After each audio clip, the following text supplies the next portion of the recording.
Hi, Mom. I love you. My name is Walker F. Justice, and I'm on the walk for justice for Leonard Peltier because I believe that he has been done wrongfully prosecuted by the FBI.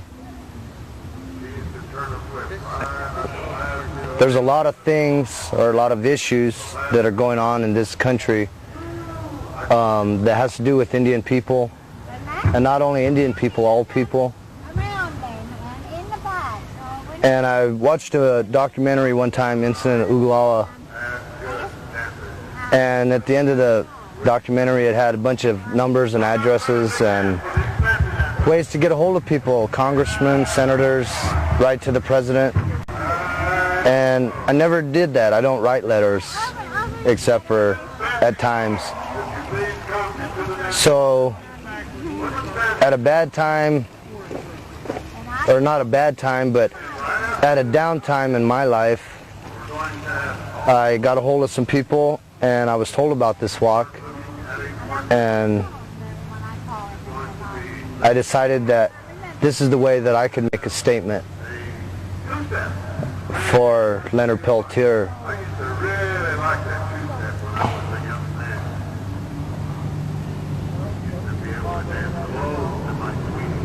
There's a lot of other issues going on now that to me it just barely touches the surface.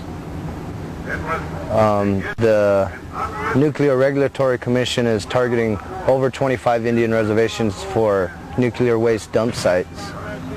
The nuclear testing that's going on in Western Shoshone land.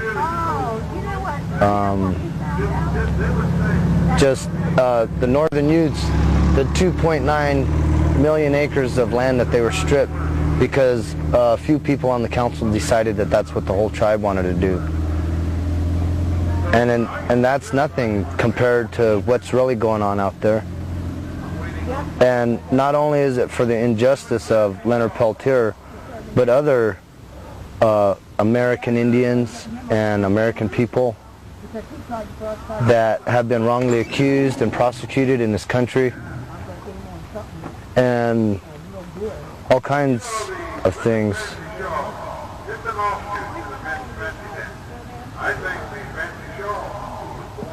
I think the biggest reason for me is because my great-grandpa died in a whiskey bottle. And the few times that I did get to see him, I never really got to know him because I was young. And that's all part of it too, because they took away his life and they gave him whiskey instead. You know, myself, I'm a recovering alcoholic, drug addict. I have 3 years, 4 days ago. And there's a lot of bad things going on in this country and in this world with all people.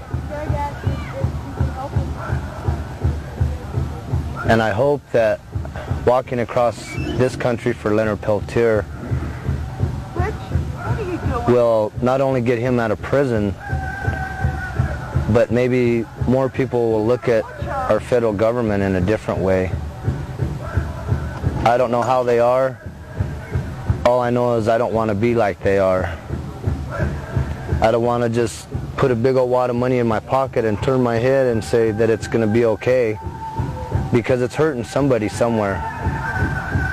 And these corporations that are polluting and destroying our environment, you know, I know it starts with the little guys,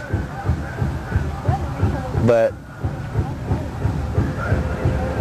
I don't understand a lot of things because I'm not that well educated.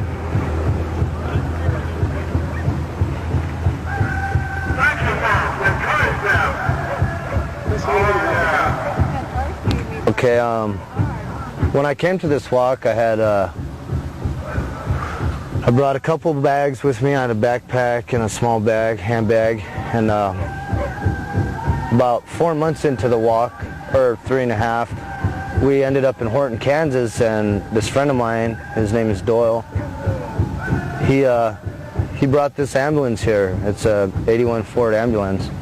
It's not an ambulance anymore, but we were staying in Horton, Kansas for 10 days. We had a 10-day break, and at this time he asked me one day if I wanted the van because it was costing him too much, and he had a truck to bring along, so he wanted to let me have it so I could finish driving it, because we do carry all the luggage and stuff on our van.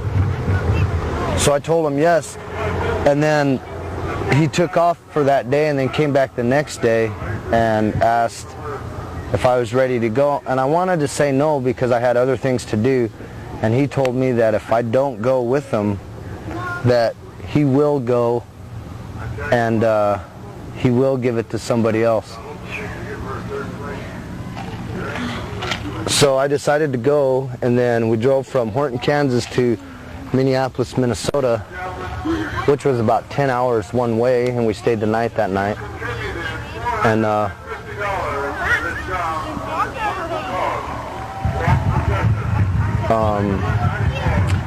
after we stayed the night there, we went and picked the van up, and I drove it back to Horton, Kansas. And it's kind of like a showpiece or a memento thing now. And actually it's kind of fun. And not only do we carry the luggage, but we're having people sign it from the communities that we go to, for people that are on the walk. You know, and not only are there Native Americans on this walk, there's a lot of Anglo-Americans or whites, and there's some people from Japan here. There's a lady from Denmark here. There's a young man from Australia. A young man just came in from Germany. There's supposed to be more people from other countries coming in. France, I believe, and some more people from Japan. And we're on the downhill stretch now, and it's kind of hard being with the same people all the time, especially when you never knew them before, and you get on, or you get in any situation where you're with at least 30 people that you have to be around all the time, from 30 different walks of life. But it's okay. Let's see.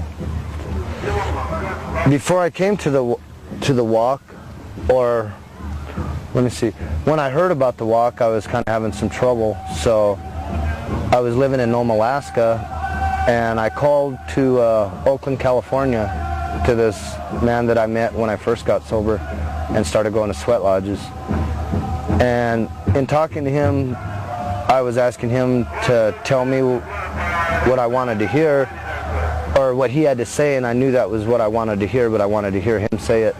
And in that conversation, he told me about the Walk for Justice, and all he said was, it's for Leonard, and he couldn't remember his last name, and I said Peltier, and he said, yeah. So that was a month before the walk started, and I decided that, you know, I need to take off some time for myself, and what better reason than to help someone who is incarcerated and wrongfully prosecuted and been there for 18 years or 17 years or however long it was. A year is too long. So I flew from Nome, Alaska to San Francisco, California, and that's where I joined up with the walk. I flew down there the 8th of February. I met up with all these people the 10th of February, and I did pledge to go all the way. And I've been on the trip about 90% of the way so far. In coming on the walk, I met Dennis Banks, who is the co-founder of the American Indian Movement, who is, in talking, helped me out at a lot of times when I felt like I should just leave. And it seems like when he talks, it would inspire me to hang in there for one more day, that everything's going to be all right.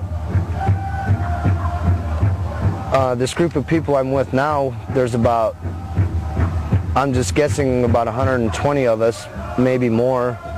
There's about 30 vehicles total. There's a lot of people that are interested on what's going on and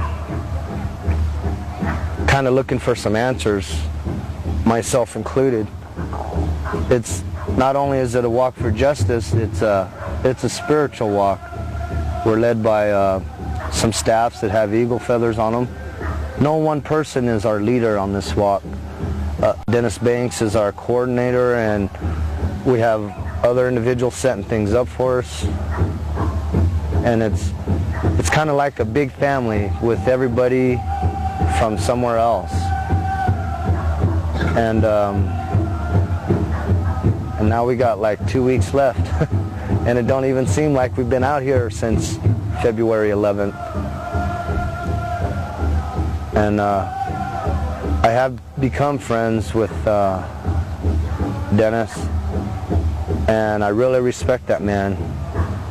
He does a lot for a lot of people, not only Native people, but people that need help.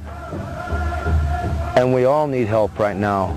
And if we don't start looking at our environment and taking care of it, then what are our kids and their kids and their kids going to have if we don't do something today? And we can only do what we can do, but every little bit helps. It isn't just a walk for justice, it's a walk for just us, you know, and our kids, and our kids' kids, and it's a walk for the elders. We need to learn some things. I need to learn a lot of things. I plan on doing a lot of things. I just wish I could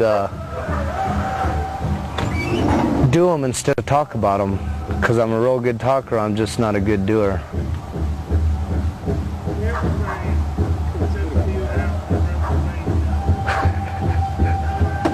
Okay, man.